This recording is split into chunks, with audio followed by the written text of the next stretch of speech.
Hey guys, it's me, Sophia, and welcome back to my YouTube channel. This is a really weird angle. I'm trying something different. We'll see how this goes. Today, I'm gonna be talking about the Stranger Things finale. I was originally going to make a video about my predictions for season 5, but then I got like really out of it for a while and didn't end up doing that.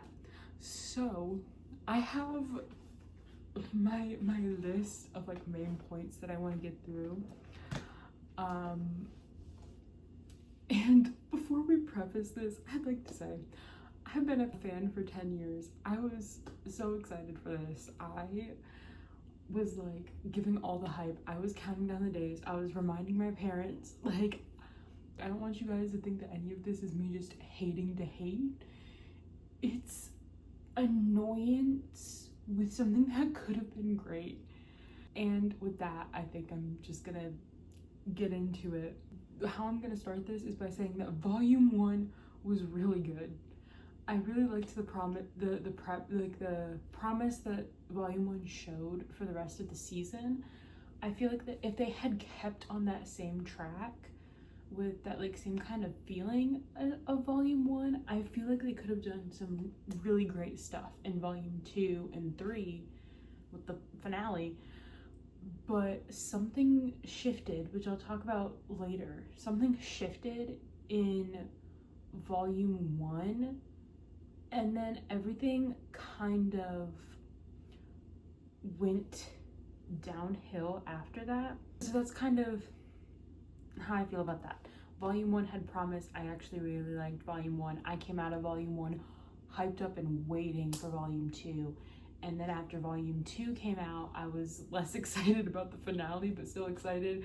And then after the finale came out, I literally, the first words I said after the credits rolled were, "That was crap."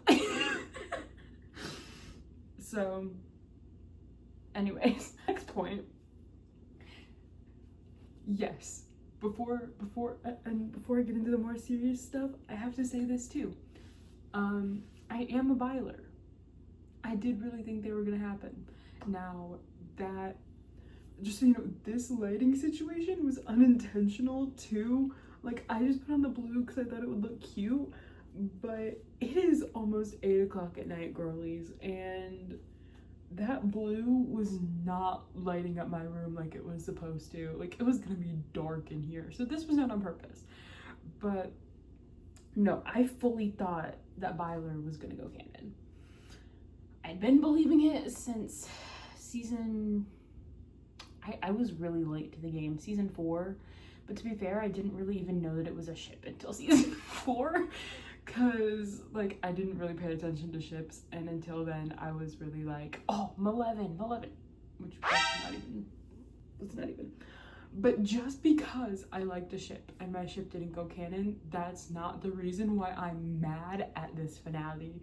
The finale can be bad, separate from something that made me mad. So, the finale was still bad, and I think that part of it was because of this. But I'm not going to talk about that too much in this video because I don't really want to start a ship war. It's just, those were my feelings. Now into the actual stuff. This is when we're going to start getting into spoilers. So if you have not watched season 5, I suggest you to leave, watch season 5, and then come back. Elle shouldn't have died. Now, I know that people say the Duffers have said that her ending is up for interpretation, and the only people who really know her ending are them and Millie Bobby Brown.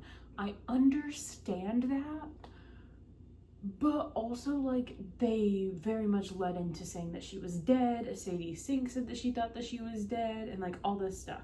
If she's actually dead, that was a horrible decision. Because her whole plot point, since she was introduced in season 1, has been I feel like I'm a monster. I feel like I don't belong anywhere. I don't really feel human, but I don't really feel like she didn't feel like she fit in anywhere, and she thought that her only use was for her powers and to like eventually die because she was saving people with her powers. She didn't feel like she was a human. That was her whole plot line. So then you take her and you say, oh yeah, she's going to sacrifice herself for the entirety of her friend group, and a couple months later, the only one who's gonna really care is Mike. Like, I know he was the main love interest, but she had other friends. She was friends with the rest of the group.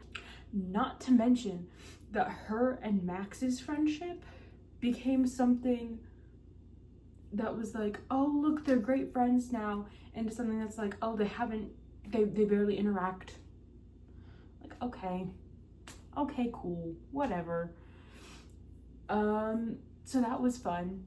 She got to hide for most of her life and feel like a monster, and then she got to die and get proven right.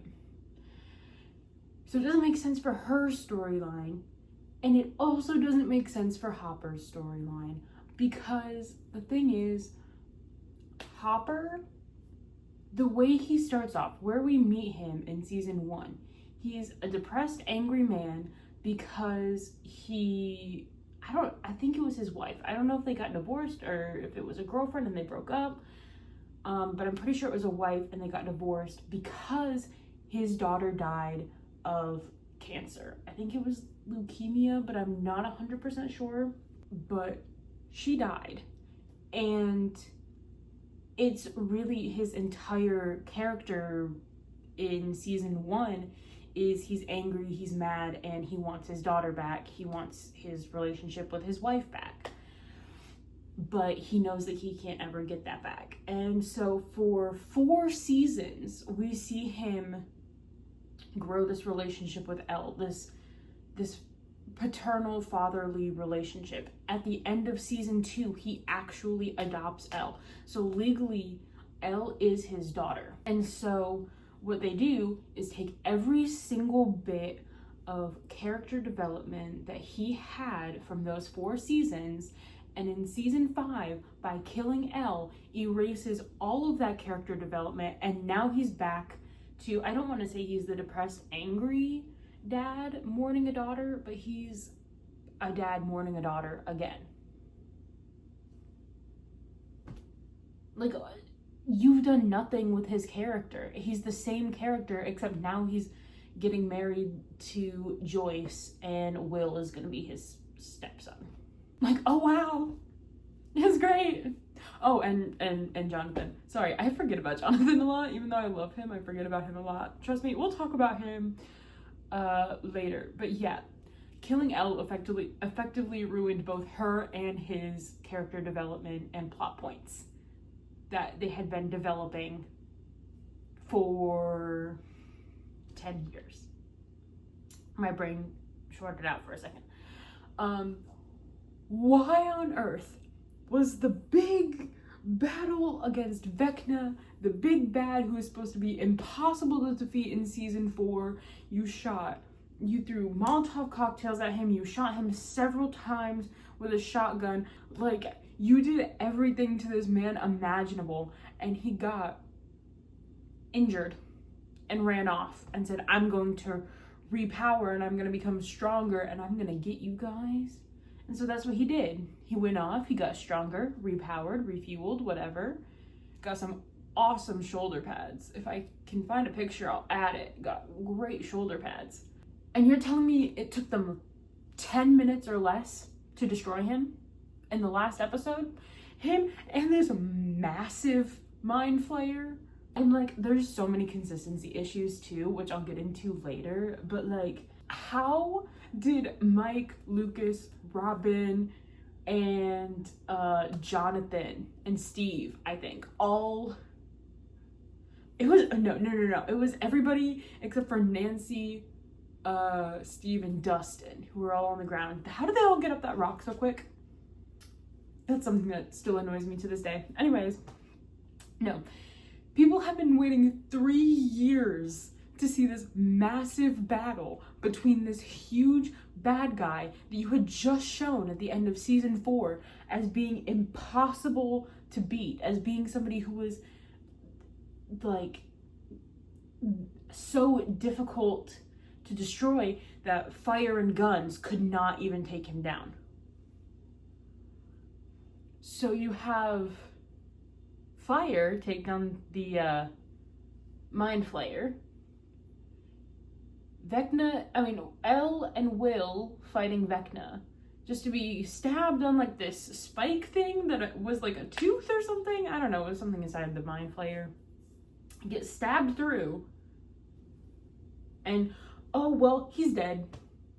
But not yet, because he has to make some gurgling sounds before Joyce Byers comes in and cuts his head off.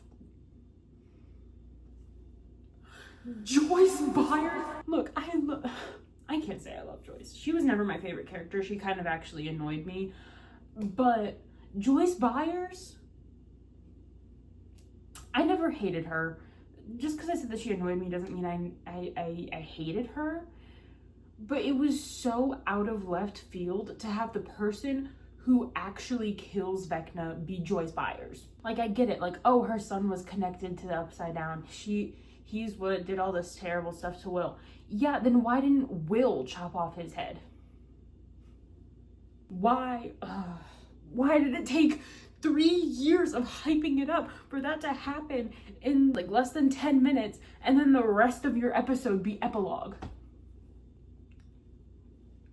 Anyways, this next point, I said nobody faced any consequences. Every single character there has plot armor, because what character that wasn't specifically made to be killed was killed? None of them. I said it as a joke, all waiting for season 5 to come out, but Elle was specifically made to be killed. Like, now I can't see it any other way, but then that she was meant to be killed all along, that they had no other plans for her but to kill her. And it's kind of annoying to me. But the two that come to mind, I actually got so frustrated about that my mom had to tell me to calm down after I saw it, which was Jonathan and Nancy. Because opening of volume 2, I'm pretty sure, it's like episode 5 or 6, I think, where Dustin, where they've gone to the Upside Down and trying to destroy this thing that they think will stop Vecna or whatever, this random orb. I don't even remember most of what happened in season 5, but there's like a little orb that they're trying to destroy that they think is gonna stop Vecna. So what happens is Nancy and Jonathan go up to the roof to destroy it because that's what they thought they were gonna do. Dustin discovers, hey, maybe we don't shoot that. And now I know that their excuse in the show was walkie-talkie, him yelling, no, don't do that, no, don't shoot it, whatever. They can't hear him. But on the walkie-talkie that Jonathan is holding, you can hear, no, no, no. And then it's like going in and out of like, don't do it, no, stop, no, stop. And basically, Jonathan and Nancy look at each other and say, I wonder what he was supposed to be saying. Oh well.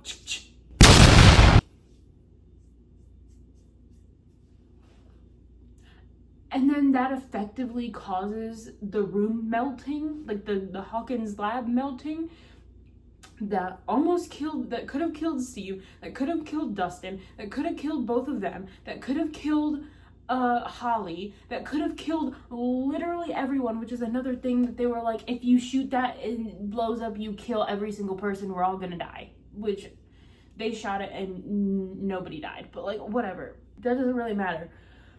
She still shot it, and then it's like, oh no, what are we gonna do? And now we're stuck in this melting room. We're never gonna escape, we're gonna die. And then they're like breaking up and whatever. And as I'm sitting there, I'm like, please, one of you die. Like, I don't hate either of them as characters. I really don't. Nancy was flat, Jonathan was flat. They didn't use them enough to give them character development or character traits or anything like that. They were both flat for me. But I was literally saying, please, one of you die right now. Like, you just risked everything because you said, that word kind of sounded like no, but it was cutting out, so we couldn't really hear it. We don't know for sure. It just makes me so mad because they literally just almost killed everybody. Like, and it's like, oh yeah, they're fine. Everybody's fine. Okay. Okay. Sure. Next point. Too many fake out deaths. Literally, in the last battle, every single character had their moment of like, oh no, they're about to die. What's gonna happen? Are they gonna die? And then 3 seconds later, they're fine. Like, it shows Lucas about to get stomped by the Mind Flayer, and then Mike pushes him out of the way. And then they both live.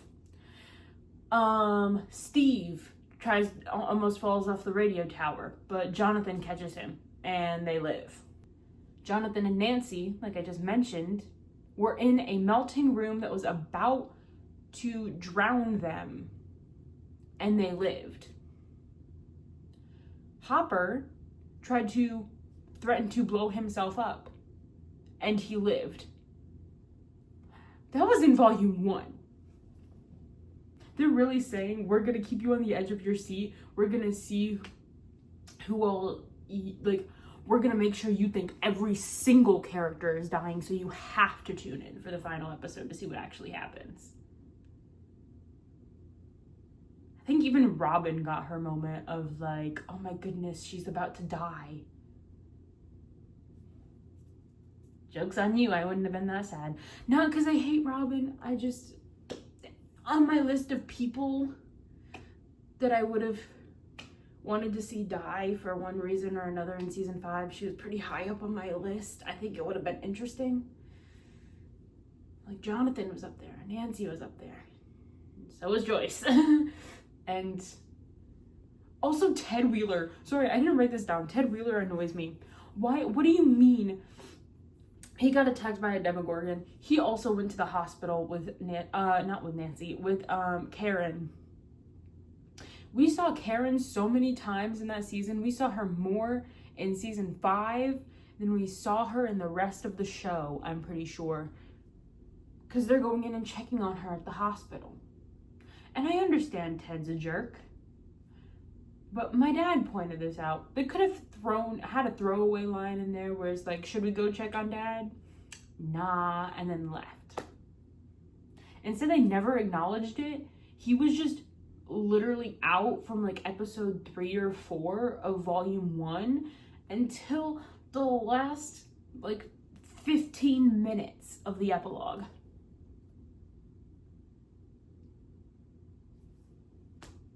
So even he got his fake out. Karen got her fake out. Everybody was almost dying. Oh my goodness. It was interesting. We'll say that much. Okay, so I'm not gonna lie to you guys. I stopped for a while. I had a show. I ate dinner. I worked out. I showered. Anyways, none of that is important now because now we're getting into the important stuff again. This is more Stranger Things hot takes. My next point is going to be that Vicky was just forgotten about, and that annoys me so bad.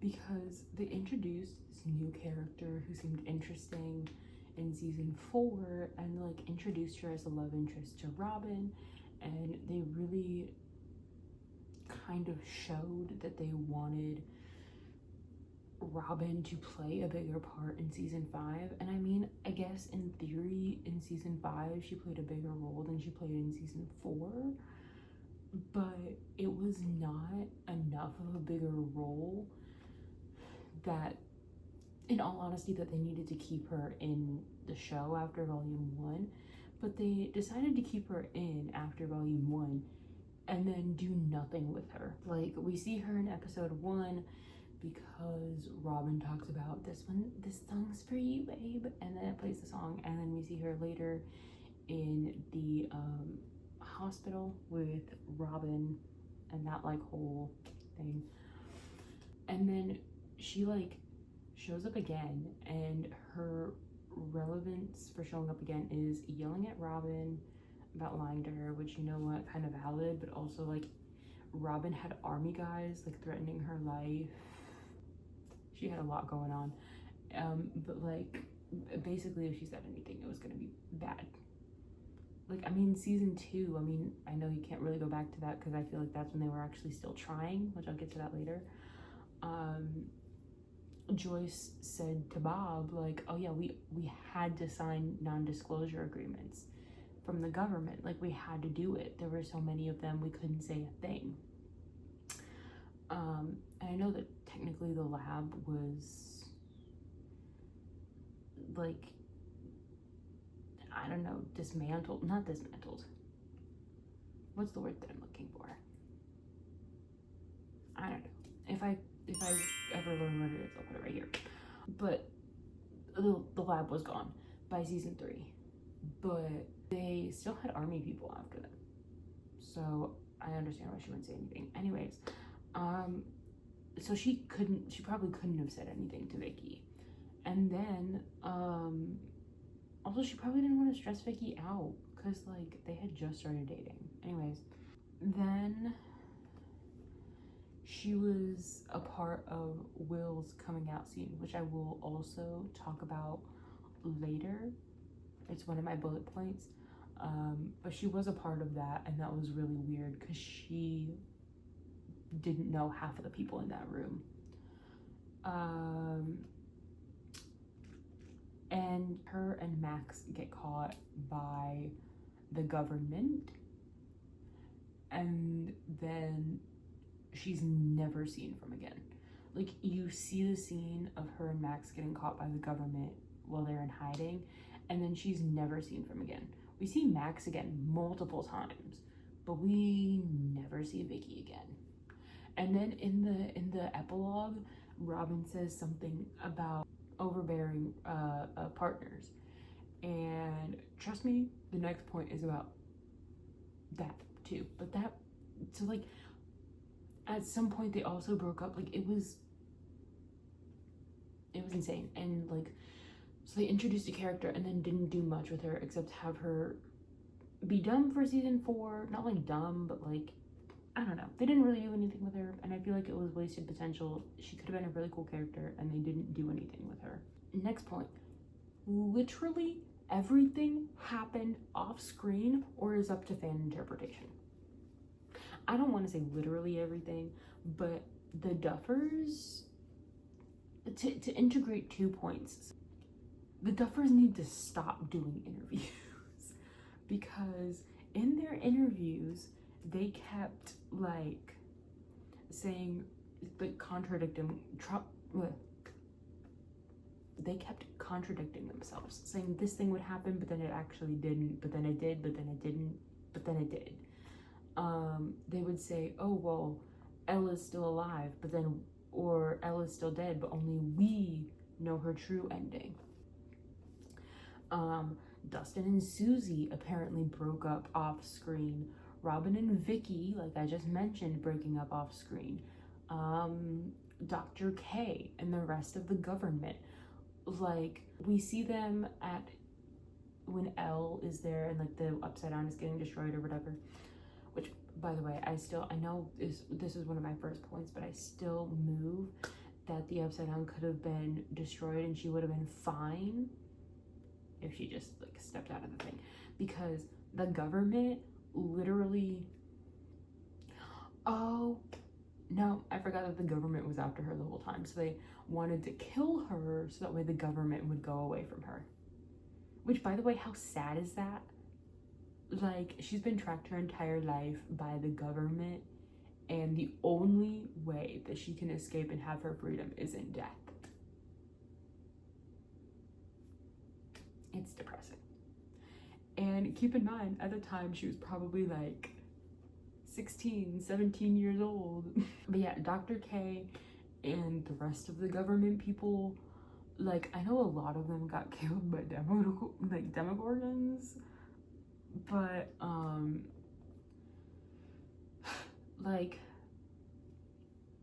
at the end, they're all taking all these people, and then after that, you never see from Dr. K again, never see anything about the army people again. They're all just kind of gone. Nothing really happened with them.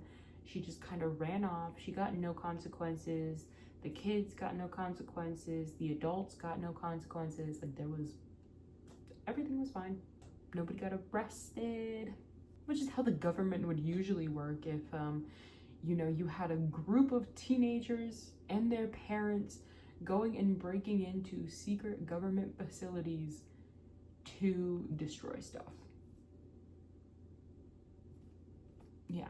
The other thing that happened off screen that never really got explained was where the Demogorgons, Demobats, and Demodogs were. And by never got explained, I mean the Duffer Brothers, when asked about them, said, they're somewhere. Like, gee, thanks. Where are they? Vacationing in Hawaii? Why aren't they there? Like, they're your main bad guys. For 4 seasons, it has been Demogorgons, Demodogs, and Demobats. For 4 seasons. Season 2 was literally about the evolution of, like, weird little tadpole thing to Demodog. And you're supposed to, like, by the end of it, feel some sort of, like, connection to Dart the Demodog. Because they were an integral part of the storyline, and now it's, oh, see, that looks important. We're gonna go. Like, just not there. The other thing that really annoyed me, I told you the Duffers have to stop doing interviews, because the other thing that really annoyed me is when they were asked, like, how were the kids able to sneak up on Vecna? Like, you feel like he'd be able to tell. They said, well, he didn't expect them to attack on home turf, so he just wasn't really expecting it. So yeah, that's why he couldn't get a jump on them, because he didn't know they were coming. They did not watch season 4 because season 4 was like, he could see them coming from 20 miles away. Like, okay. Next thing, there were so many plot holes within the final episode that people literally created this idea of their own, like, mystery final episode that the Duffers were keeping from us, called Conformity Gate. I will tell you now, I was about, what is it, 25, 75? I think that's 100. I don't do math. 25, 75. On 25% believing it, 75% skeptical. I never fully believed it, but I thought that it would be a cool idea. I now see, though, that those people are giving the Duffers way more credit than they deserve, because the ideas they were coming up with were cool. Like a good ending. So basically, Conformity Gate was the belief that Vecna had actually won, and that pretty much everything after, like, Elle and everything in the epilogue was all something that Vecna had created in their minds, and he was still mind controlling them, and he was going to come back in another episode. He's not actually dead, and they have to kill him in that final episode.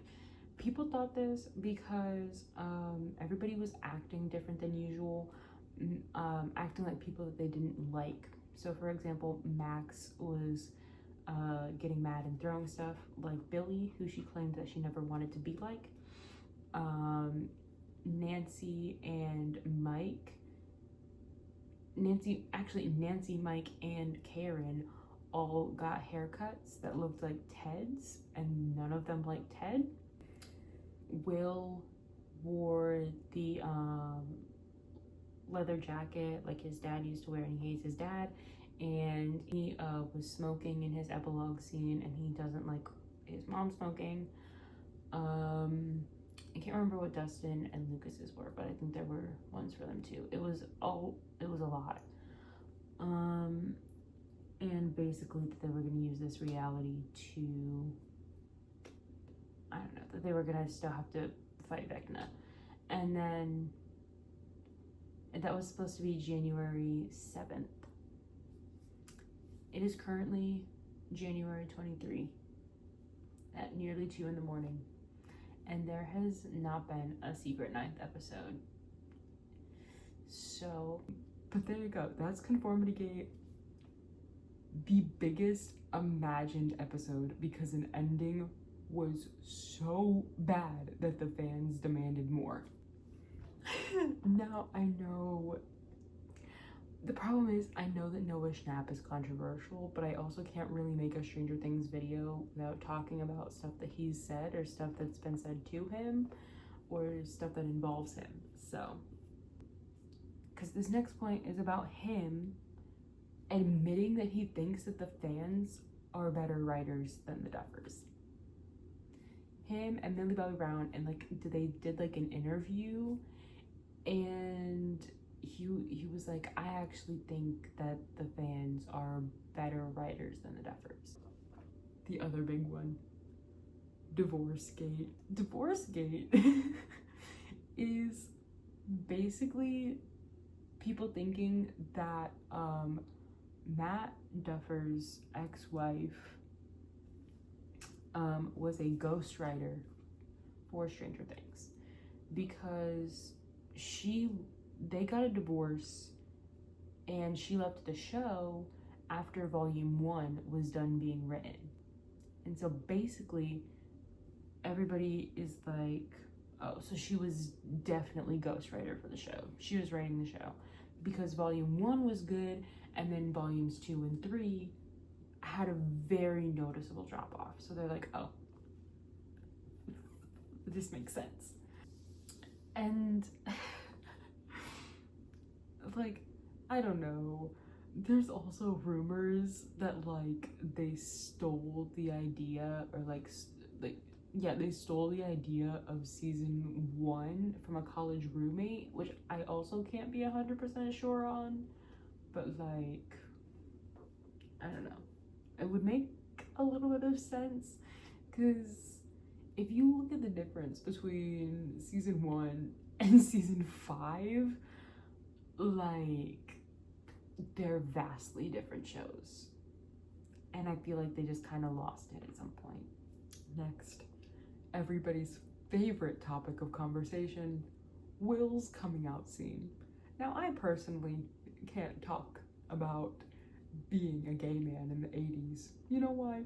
Because I am neither gay, man, or from the 80s. So I can't say anything about it, but I know the history of what was going on for gay men in the 80s.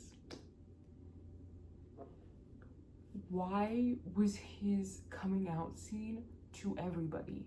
And like, it's inherently not even a good scene, just from the fact, like, the whole reason why he's coming out is because Vecna has shown him a future, his abuser has shown him a future where if he does that, every single person he ever loved is going to shun him, shut him out, and leave him alone, which was a very common thing in the 80s, because the 80s was like the height of the AIDS crisis, the beginning and the height of it. But because of the AIDS crisis and how much misinformation was going on around it at the time, it was really unsafe for gay men to say that they were gay, because people believed that they were going to get AIDS basically from anything being near a gay man, or just assumed that they had AIDS and were just like a dirty person, and it was tragic. And so in the 80s, realistically, you were not going to have the same big like coming out acceptance moment that you would have today. And then you just get the long drawn out thing of how it was like 10 minutes long. It probably wasn't actually 10 minutes, like, but it was a really long scene. It was a lot of stuttering. It was a lot of we like all the same things, and going down a list of 4 or 5 of the same things that they didn't like, which those reasons were another big contributing factor of conformity gate. But going down a whole long list of things that they like, and he's like, we all like the same things except I don't like girls. And then immediately after that is like, well, I do, just not in the same way you guys do. And then it's like, Spartacus, you'll never lose me, or me, or me, or me. Okay. I mean, the sentiment was there, but I don't think it did what they wanted it to. And not to mention, like, it would have been fine if it was Will coming out to Mike, Lucas, Dustin, his mom, his brother, and Elle. Even that seems excessive. But instead, it was Will coming out to Mike, Lucas, Dustin, his mom, Elle, Jonathan, Nancy, Mr. Clark, Erica, Vicky, Robin, Steve, Hopper, Collie, Murray, I don't know, Applejack the pony from My Little Pony. I don't know. Everybody was there. Half the town was there. And that's just not how it would work. And almost there was a potential of outing Robin too, because Robin's whole speech to him was, you know, she's my Tammy or whatever, and literally looks at Robin as he says, but he's just my Tammy. Which, by the way, I know I said I didn't want to get into ship wars very much, but I'll get into it a little bit, because the Duffers knew about that everybody was shipping Byler. There was pretty much no corner of the internet that you could go to where you wouldn't find a Byler lurking somewhere. They said that they tried to drown out the external noise so that they couldn't hear it. And that they were going to like not rely on the fans to tell them what to do, which equated in their minds to saying even if they had gotten together, teenage relationships don't last forever anyways. You mean like Karen and Ted Wheeler? You mean like I can't really say Joyce and Lonnie because they didn't stay together, but they stayed together way after high school. Lucas's parents, Dustin's parents, like they all of their relationships survived past high school. They all got married, they all had kids. But, you know, it's just not realistic to have a high school relationship last. Next point.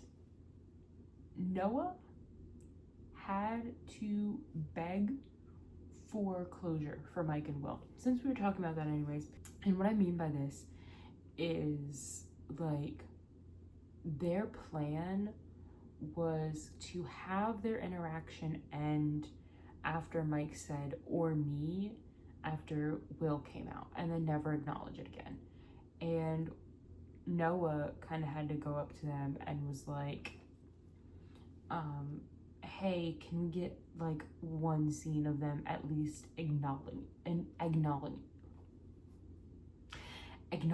it. Oh, I almost said it wrong again. And they're like, no, I don't really know if we should. And then he's like, please, I think it'll work. And they eventually did it. So yeah, that's really weird. And also in that same kind of category, Maya Hawke had to, in the documentary we see, which I'll, trust me, that's coming up next.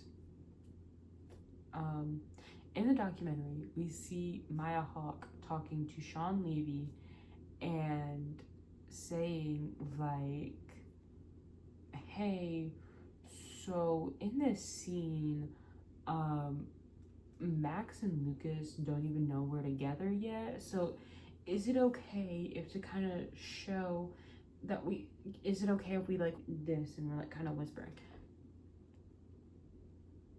And Sean Levy was like, yeah, I thought it said that you held hands.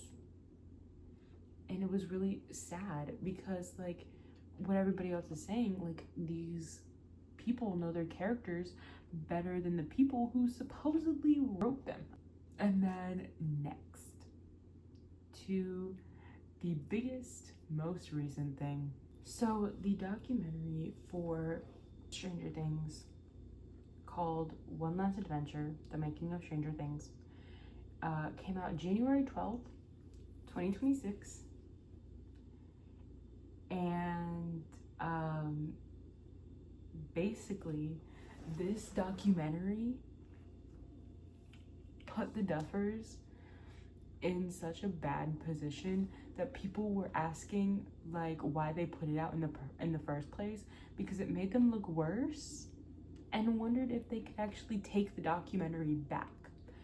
Now, I personally haven't watched the entire documentary. I've seen clips.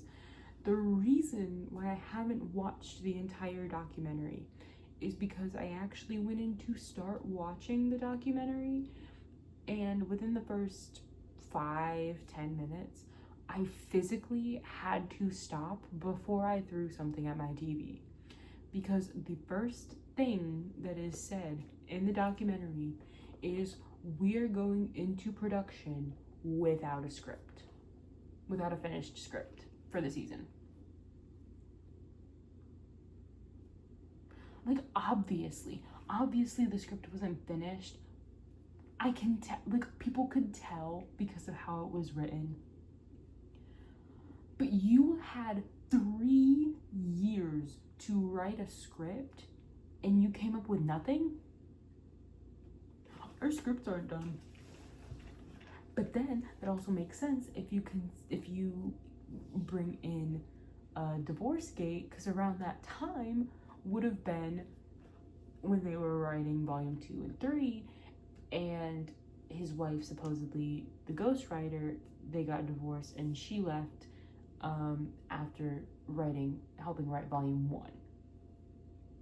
Now,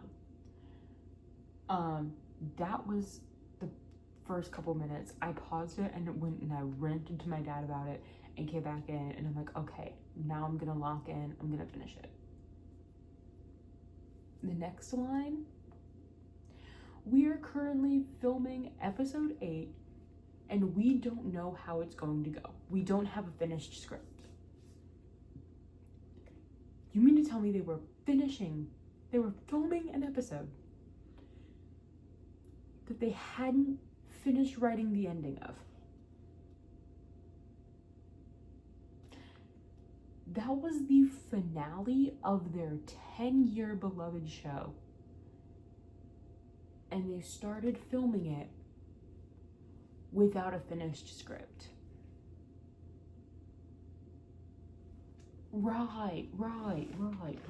Okay. You see the final, like, the final table read of them reading the final episode, and Millie looks annoyed, Noah looks annoyed, they all kind of look annoyed, Winona looks annoyed. Winona, actually, the whole, like, press tour for this was kind of like, I don't even know if I'm gonna be in the show. Like, literally. Like, that's another point. But she was like, I don't even know if I'm gonna be in this show. It's funny, but they were all so annoyed. It was, I don't know. And they were like getting better suggestions from other writers that they weren't listening to.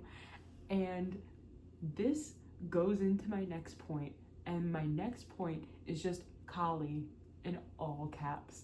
Because I will not be the first to admit that I hated the Lost Sister episode of Stranger Things. Pretty much every time I rewatch it, I make it a point to skip that episode because it doesn't do anything except like introduce characters that up until season 5 we had never seen again. We had no reason to care about again. And I remember the plot pretty well anyways, and I just wanted to see more about Hawkins people, which is one of the things that annoyed me about season 4. I usually skipped that episode. I had always hoped that they would do something with Kali in the future, but tell me when they finally decide to do something with Kali. They make her annoying and kind of a jerk for most of it, and then like as she's finally coming around to like, oh, maybe we don't have to stay here, maybe we don't have to stay trapped, maybe we don't have to die in the Upside Down, maybe we can actually like live a life, right? Yeah, and then she gets shot and killed. And the reason why I say this up bringing up the documentary stuff is because like a costume designer comes in and is saying, I don't know what's going to be happening in this episode yet. I don't have these scripts yet. But I'm hoping that, but she's like, in this scene, I feel like Kali's wearing something like that would show how strong she is, how powerful she is. And then Matt looks at her and says, yeah, so she's actually gonna get shot. And the costume designer's like, oh.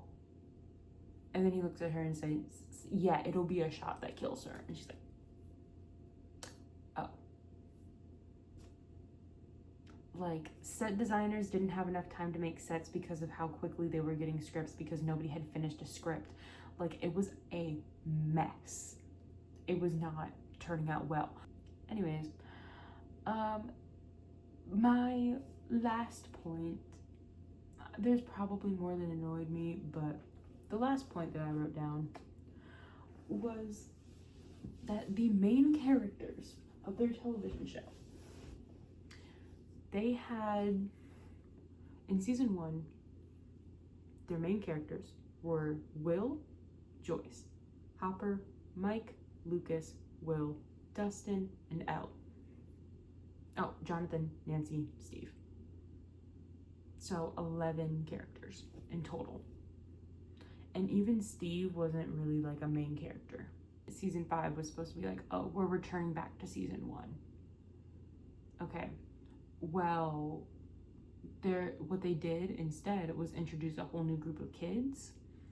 So you take the main kids, or the main group of characters, and you scoop out all their time, all their screen time, and replace it with Holly and her friends.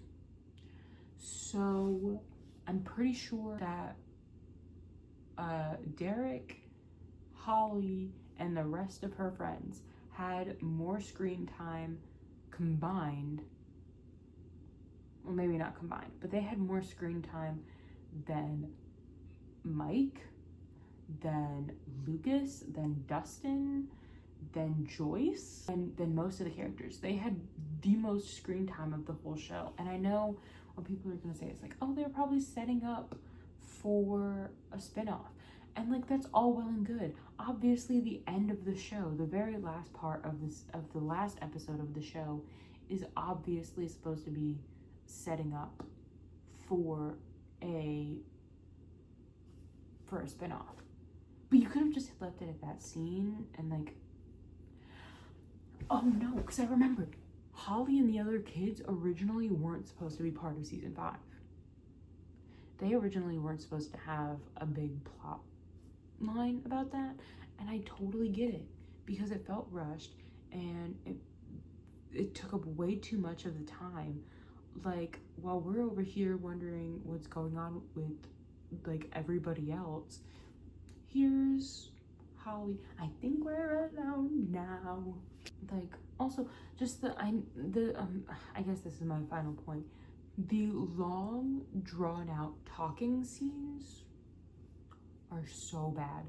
Like, tell me why. I know people have already made jokes about this, but tell me why instead of running, Max and Holly were just sitting there like, I know you can do it. You just need to believe. And then leisurely jog to the portal. They got there, but at what cost? But they did that a lot. That's what Will's coming out scene kind of felt like to me. It was a lot of tell, don't show. Does that make sense? They didn't want to, they were trying to over explain everything instead of showing you what was going on. And I've also heard this a lot, but I think it suffers so badly from, I think what they call it is second screen syndrome or something like that. Or I don't know, where basically shows are built for you to be doing something else while you're watching them.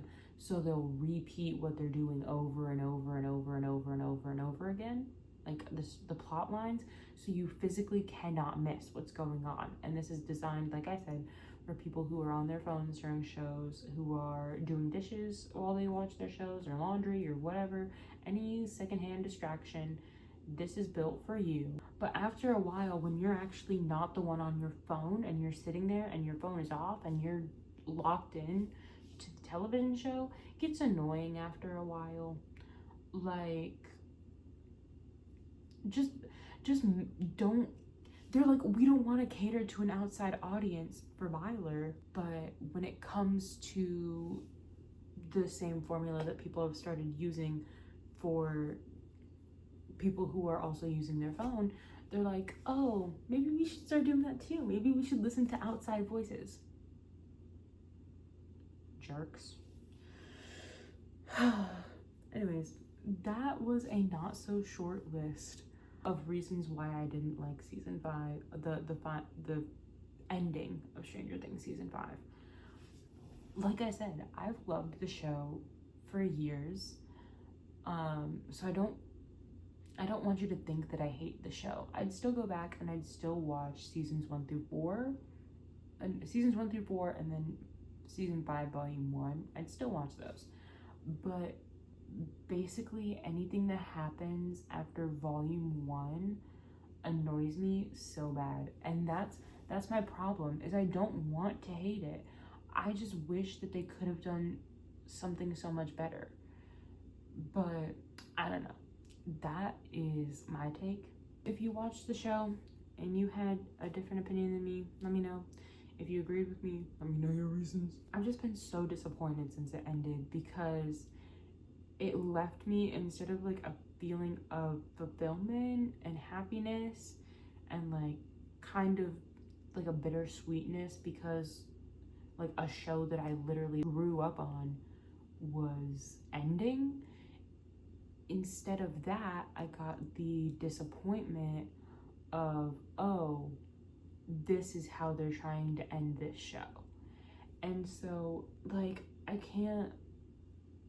don't know. I